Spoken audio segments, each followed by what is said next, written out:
Welcome back to Bi-Monthly Ball. It's been too long. I was in America, but I'm back now. I'm feeling energized and I'm suffering from a case of type 2 diabetes. Honestly, someone needs to find the guy who invented the glazed breakfast donut sandwich at Dunkin' Donuts, and they need to feed that shit to him every fucking day until the doctors say it's time to lose a foot.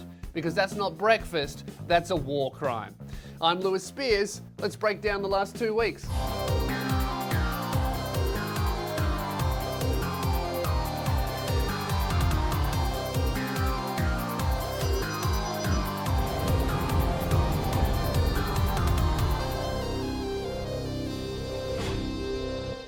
In our first story tonight, hundreds of thousands of teenage fangirls of the Korean boy band BTS are demanding that Australian stand-up comedian Alex Williamson be fired from Channel 9 for offensive jokes he made about the boy band. The hashtags Fire Alex Williamson and Channel 9 Apologise are trending globally after a segment on 20 to 1 about the boy band aired that fans say was racist, homophobic and offensive. Now, I haven't seen the 20 to 1 segment yet, so please be warned, the BTS fans are saying that it's incredibly offensive. So, you may want to cover your eyes for this one. Here we go. I have no idea what they're singing about, but these guys are great. Their choreo is great. The singing is passable.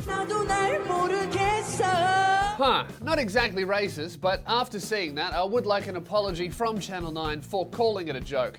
Let's keep playing the segment. The BTS fans reckon it was incredibly homophobic and racist, and let's be honest, it is Australian TV, so those racist jokes shouldn't be hard to find. There's 7 members. That is a lot.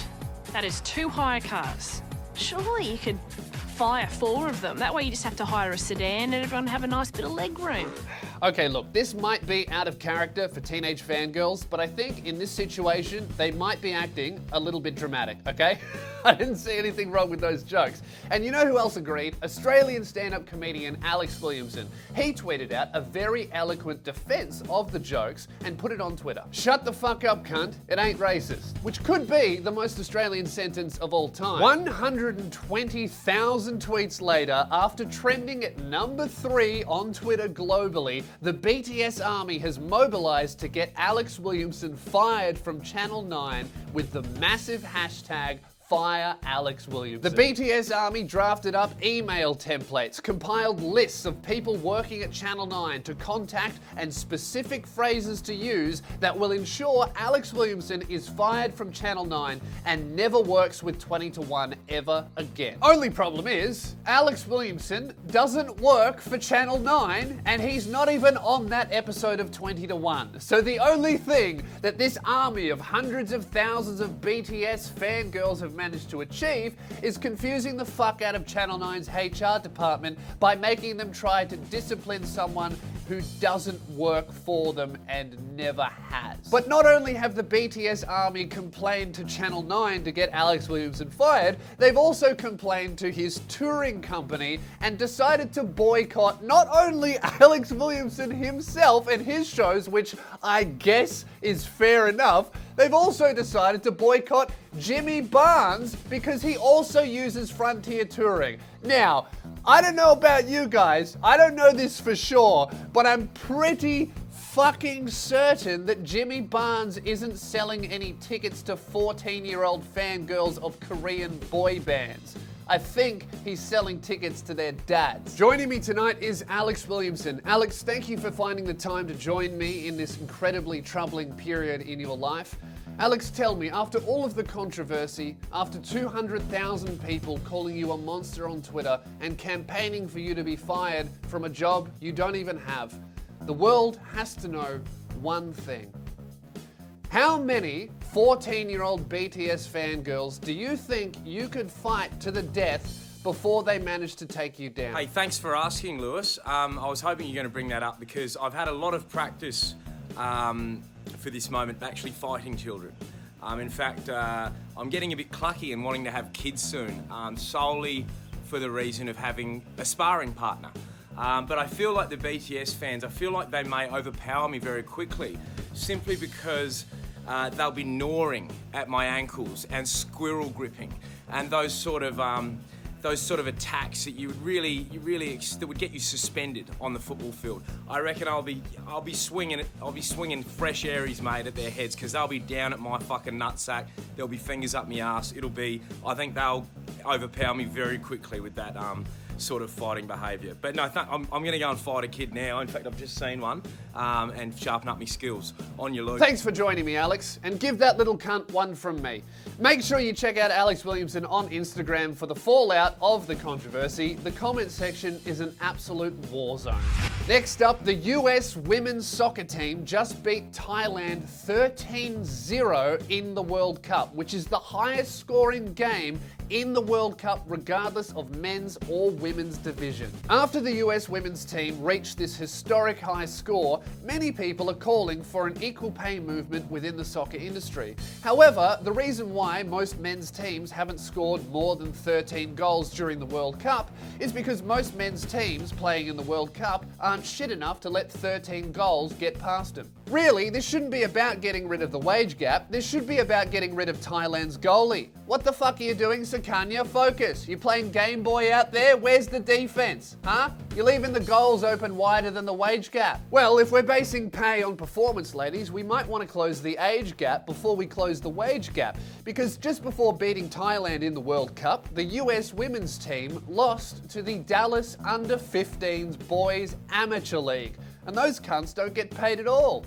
But the biggest losers in the wage gap debate is not the US women's team or the Thailand women's team, even though they did lose 13-0. It's not even the Under-15s Dallas Amateur League, because they're going from strength to strength, let's be honest, they're killing it. The biggest losers in the wage gap debate is Thailand's Ladyboys League, who don't have anyone to play against except for 40-year-old male tourists.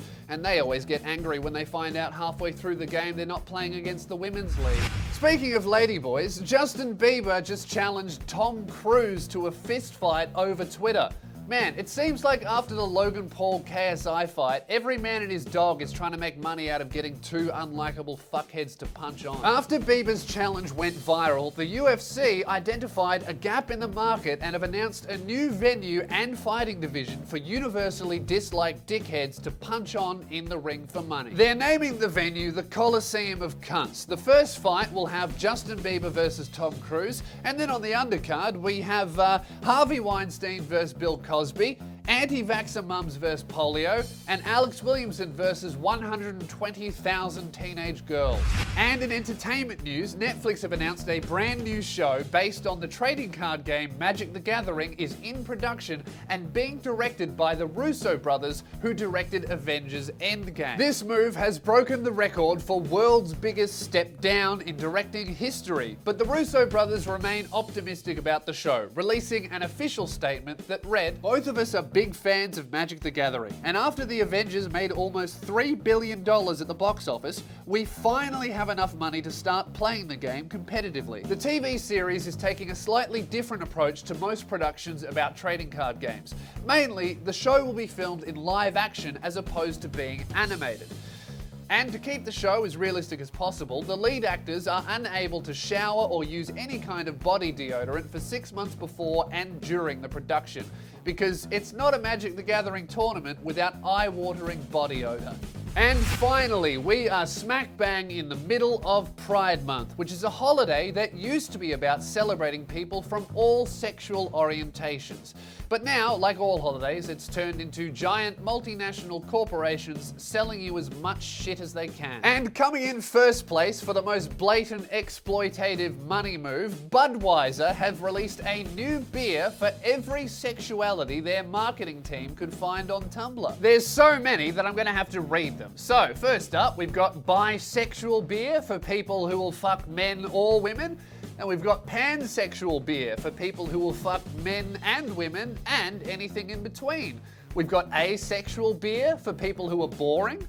We've got intersex beer for people who like penises and vaginas, but only if both of them look weird and are also touching. We've got lesbian beer for people who don't drink beer. We've got transgender beer for people who drink beer but tell everyone it's actually wine. And we've got inclusive beer for everyone to maximize profits. We also have non-binary beer for people who hate bathroom signs. And finally, gender-fluid beer for people who can't pick a bathroom sign. This promotion was heavily criticised as a pandering, blatant move to make money out of the Pride movement, and even most people involved with the Pride movement thought that it was a little bit shit. But the Budweiser controversy was quickly overshadowed by Foster's promotion, who came out with a beer can of their own for other sexualities that Budweiser missed out. They came out with a beer for incels, a beer for furries, and even a beer for all those weird cunts on Twitter who have anime loli girls as their display picture. Shortly after releasing the incel, furry, and loli display picture beers, the FBI seized their sales transactions and arrested everyone who ever bought one. And I gotta say, the world's a better place now. Alright, that's the end of tonight's episode of Bi-Monthly Bull. Thank you very much for watching. Make sure you follow me on Instagram if you want to catch clips of my stand-up and everything else. And subscribe because I do a new one of these every 2 weeks. Let me know what news stories I should cover in future by following me on Twitter, or just yell at me if you're a BTS fangirl. Either way, I get the impression, so suck my dick. I'm Lewis Spears. I'll see you in 2 weeks.